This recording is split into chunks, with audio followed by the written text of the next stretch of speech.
Hai, di video kali ini kita membahas apa itu pencemaran dan bagaimana monitoring kualitas air yang tercemar.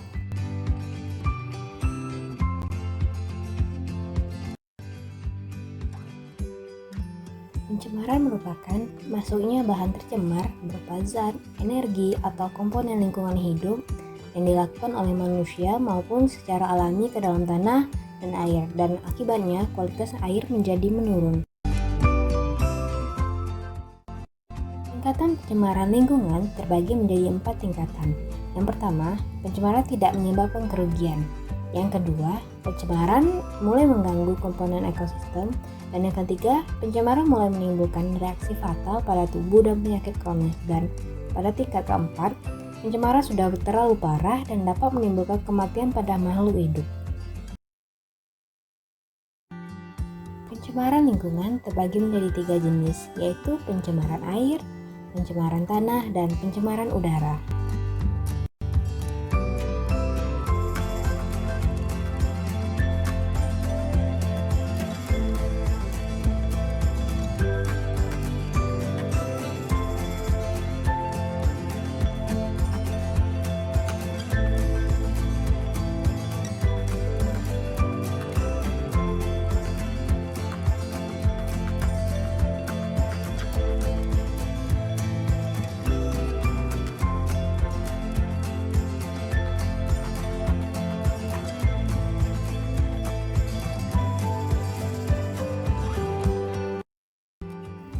Penyebab pencemaran dapat berasal dari berbagai macam sumber, di antaranya ada kendaraan bermotor, limbah rumah tangga, residu pestisida, dan lain-lain.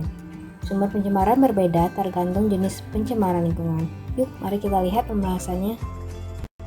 Sumber pencemaran air diperoleh dari bahan organik, bahan anorganik, bahan kimia, serta cairan berminyak.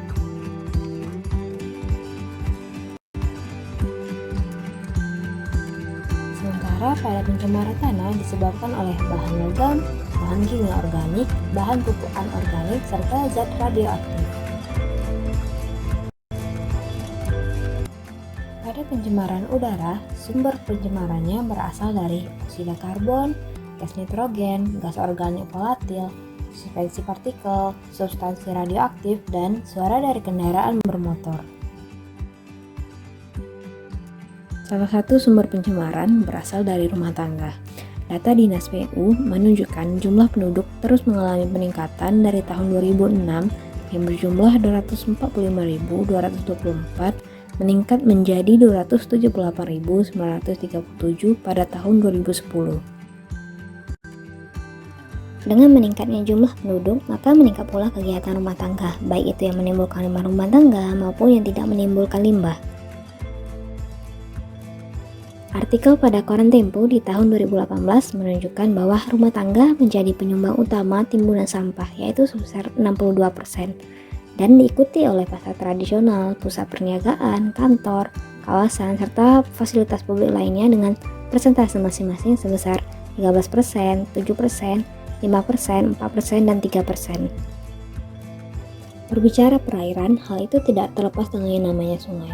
Di Kabupaten Tanjung Jabung Barat memiliki sungai yang dinamakan yaitu Sungai Pengabuan. Sungai Pengabuan merupakan sungai terpanjang kedua di Provinsi Jambi dengan panjang 120 km. Sungai Pengabuan mengalir dari hulu di Kecamatan Merlung dan Renah Mendalu, dan nantinya di perjalanan masuk ke aliran anak Sungai Batangasam dan bermuara di Kecamatan Tungkailir menuju Selat Karimata, Laut Cina Selatan, dengan lebar muaranya itu mencapai 841 meter. Sungai memiliki banyak manfaat. Di antaranya, sungai dapat menjadi sarana transportasi serta menjadi sumber mata pencaharian masyarakat yang berprofesi sebagai nelayan.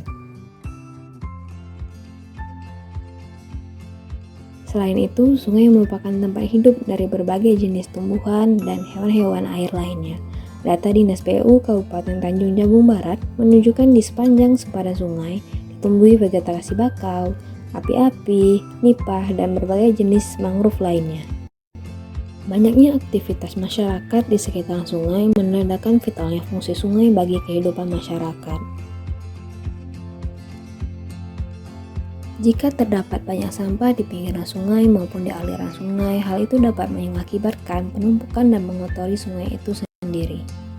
Sampah-sampah tersebut yang lama-kelamaan akan menumpuk dan tidak dikelola dengan baik akan mengganggu kehidupan organisme perairan, seperti hewan-hewan air maupun tumbuhan-tumbuhan yang hidup di sekitaran sungai.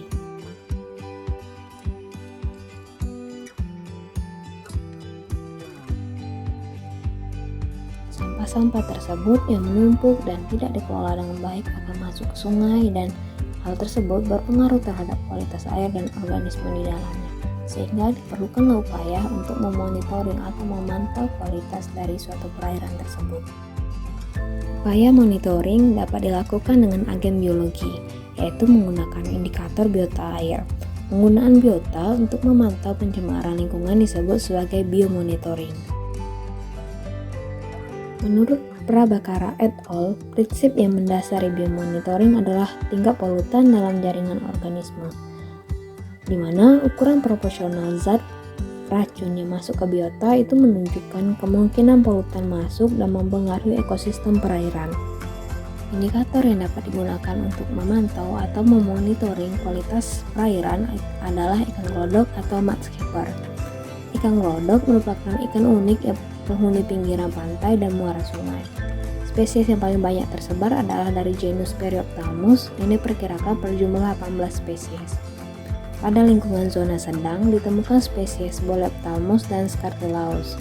Sementara pada zona intertidal yang terdapat di air laut pada saat pasang tertinggi ditemukan spesies dari genus Periophthalmus dan Periophthalmodon.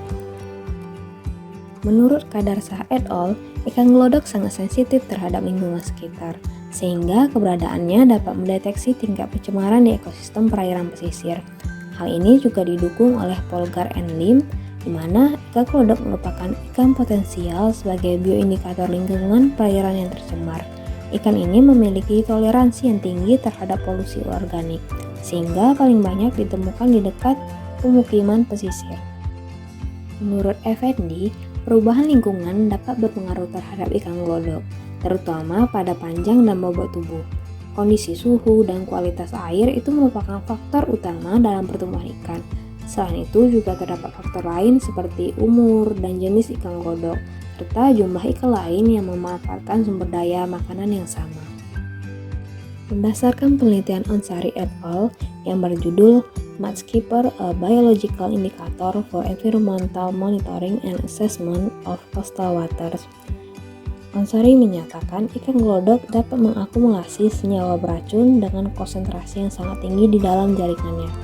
Faktor lingkungan tersebut berpengaruh langsung terhadap populasi ikan glodok. Populasi ikan menunjukkan adanya korelasi dengan ekosistem mangrove yang merupakan habitat utama. Polutan organik dan anorganik, perluasan wilayah perkotaan, degradasi ekosistem pesisir memiliki dampak yang signifikan terhadap populasi ikan glodok. Penelitian Sangur et al. Yang berjudul Mudskipper as Indicator Species for Lead, Cadmium, Cuprum, Heavy Metal Pollution in the Mangrove Ambon, Indonesia menyatakan bahwasanya kadar logam berat yang berada di lingkungan perairan seperti Pb, Cd, dan Cu dapat mempengaruhi perubahan histologi insang, hati, dan otot, sehingga proses metabolisme di ketiga organ tersebut terhambat. Hasil penelitian membuktikan bahwasanya glodok yang hidup di ekosistem mangrove dapat mengakumulasi logam berat sehingga dapat digunakan sebagai spesies bioindikator logam berat di perairan.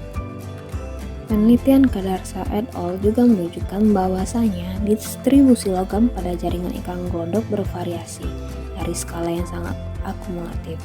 Konsentrasi Cu tertinggi ditemukan di hati, sementara konsentrasi rata-rata Zn, Cu, dan Cd yang terendah itu ditemukan di otot kecuali Pb yang terendah ditemukan di hati.